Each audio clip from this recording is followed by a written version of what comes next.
दोस्तों, एक simple question जिसका जो सवाल है वो सबके मन में आता होगा कि आखिर जो ट्रांसपेरेंट मीडियम होते हैं जैसे कि लेंस होते हैं वो आखिर लाइट को कैसे पूरी तरीके से उनसे जो है वो पास हो जाती है और वो कौन से मटेरियल होते हैं, आखिर उनमें ऐसा क्या होता है कि उससे लाइट पास हो जाती है, टोटल पास हो जाती है, और ओपेक मटेरियल से लाइट पास क्यों नहीं हो पाती। तो दोस्तों, इसको जानने से पहले आपको एटॉमिक स्ट्रक्चर की नॉलेज होनी चाहिए। तो जो एक एटम होता है, इनके एक परमाणु होता है, उसके बीच में न्यूक्लियस होता है जिसमें प्रोटॉन्स और न्यूट्रॉन्स होते हैं और उसके चक्कर काट रहा होता है इलेक्ट्रॉन। अब जो सर नील बोहर हैं, जो कि बहुत बड़े ग्रेट फिजिसिस्ट थे, उन्होंने हमें एक बात बताई कि जो इलेक्ट्रॉन होता है वो सर्टेन एनर्जी शेल्स में प्रेजेंट होता है। वो हर एक शेल में प्रेजेंट नहीं होता है। ऐसा नहीं है कि वो जो है कहीं पर भी एटम में हो सकता है, वो किसी सर्टेन एनर्जी शेल के अंदर होता है।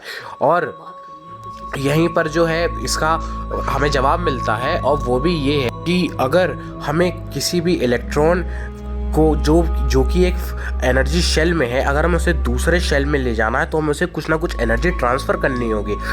और अगर हम जैसे उसे एनर्जी ट्रांसफ़र करेंगे तो दूसरे शेल में चला जाएगा। और एक ऐसी एनर्जी होती है जिसे आयनाइजेशन एनर्जी बोलते हैं, जिससे इलेक्ट्रॉन सीधे एटम से बाहर निकल जाता है। तो यानी कि ये जो एनर्जी है ये डिसाइड करती है कि आखिर जो इलेक्ट्रॉन है वो न्यूक्लियस से कितना दूर होगा, कौन से एनर्जी शेल में होगा।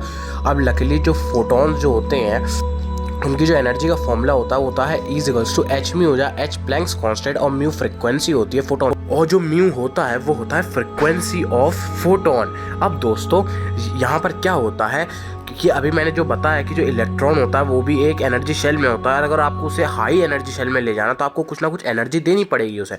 और लकीली हम जिस लाइट से इस ब्रह्मांड को इस ब्रह्मांड की खूबसूरती को देख सकते हैं, जो कि विजिबल लाइट रे है, उसकी एनर्जी इतनी नहीं होती कि वो एक मटेरियल के इलेक्ट्रॉन्स को हाई एनर्जी दे पाए। इस वजह से वो जब उसके अंदर ट्रांसफ़र करता है फोटोन किसी भी ट्रांसपेरेंट मटेरियल में, तो उसके अंदर इतनी एनर्जी नहीं होती कि वो उसे हाई एनर्जी स्टेट में पहुंचा दे। वो जैसे आता है वैसे निकल जाता है। इस वजह से ट्रांसपेरेंट में लाइट पास हो जाती है।